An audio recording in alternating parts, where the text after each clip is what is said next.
Welcome back to the 21 Convention. I hope everybody had a great lunch. Our next speaker has been supporting the convention since 2008. He is the world's #1 pickup artist. Welcome, Adam Lyons.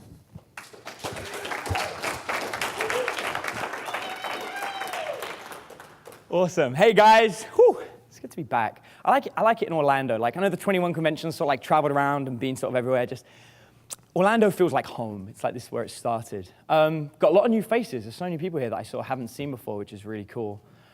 I want to talk a little bit before I get going. I've got a pretty fun talk for you guys. We're going to be covering something. It's one of those topics that's like a staple in the pickup community. It's like everyone knows it, and yet no one actually knows how to use it or how it works. So I kind of want to just bring that up a bit and sort of explain to you a number of different ways to use this really powerful technique.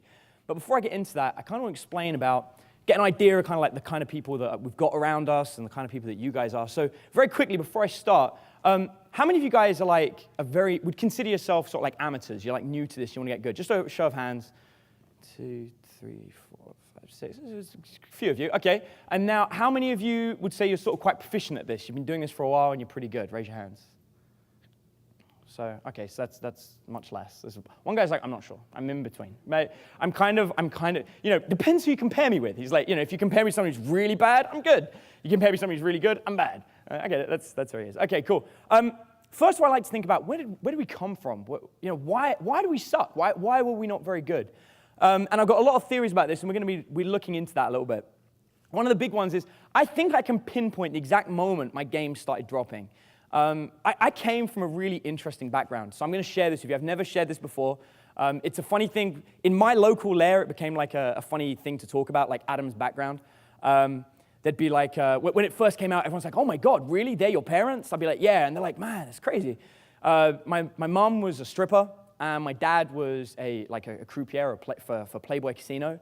And so they were my parents. And everyone's like, oh my God, you came from that background, you needed to learn games? Like, you're the one. You're bringing foundation, pulling it all together and showing everybody how it should be done. You learned the game and you went back to where it was. And I'm pretty sure I would have been a natural. I'm pretty sure a long time ago, I think I would have been a natural. But I know when it happened. I can exactly pinpoint what happened. There I am, going out at school, hanging out with all of my classmates at school, sort of like little Adam. And as I'm hanging out there, I see this girl and we start flirting. Now, this is like, 8-year-old flirting or whatever. It's not real flirting. It's kind of like you look at each other, you smile at each other, she smiles at you, you giggle, you look away from each other. It's that kind of like silly little flirting, We were before the stage of handing each other notes in class, and probably just before the stage of telling our friends to tell the other one we liked each other, but we'd gone past the point where we hated each other and we're hitting each other. It was like that kind of stage. And so I'm there, and I finally get the courage to go up to this girl and sort of tell her what I think about her, tell her that I like her. And there's like little old me, maybe I was 9, 10, whatever, but I was only little. And I go up to her and I'm like, hey, I just want to say, like, I really like you, and I wonder if you want to go to the school dance. And all her friends are with her. And they look at me and they go, no, she wouldn't want to go and dance. Why would she want to dance with you? Ew, she's much better than you are. And that was the start of the end of my ability to observe what was going on. Because what happens is, I learned that when a girl is attracted to me, when a girl is showing me a sign of interest, actually it means she doesn't want me. And that takes shape in the rest of my life. So you can now fast forward 15 years from that point, and now I'm sort of like, 23, and I see a girl in a bar, and she looks at me and she smiles and she looks away, and I learn, oh, she's waiting to let me down. She's gonna, make me look bad. She's gonna make a fool of me. I better not talk to her.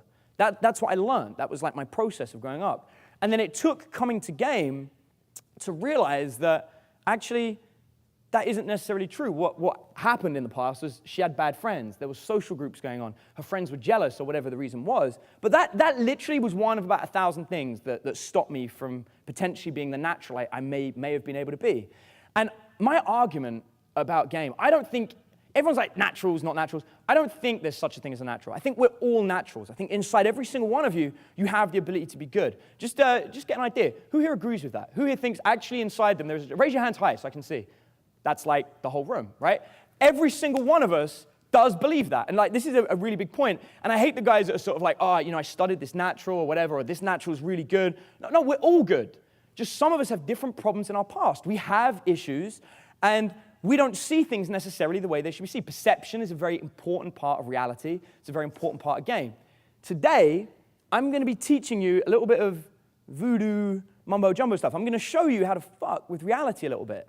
So I want you guys to pay attention to what's going on, not just what I'm saying, but the way I'm saying it, because we're going to be revisiting some of what I'm talking about and showing you that actually what's going on up here might be a little bit more than meets the eye. And there'll be people that don't see it. There'll be people that are like, no, there's nothing going on there.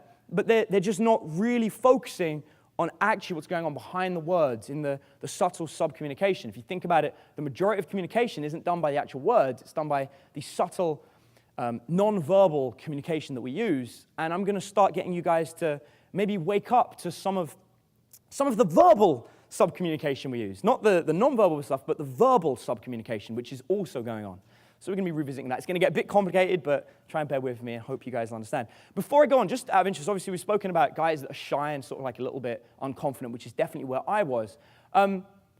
Standing up on stage was something that was always going to be scary for me. I always liked the idea of being up on stage. I remember as a kid, I wanted to sort of like do public speaking, but I was always scared of doing it. And I forced myself to do public speaking classes as a kid. And so I'd get up there on stage. I remember being really scared, and it was only the more I did it, the better I got at it. And games, the same thing. When I first came up with the idea of doing game, it was very scary. The idea of talking to someone I've never met before, talking to a girl, that's a very scary process. And yet, the more I did it, the easier it got. So, again, just a question. How many of you here are scared of approaching still? How many of you is that a problem for? Raise your hand.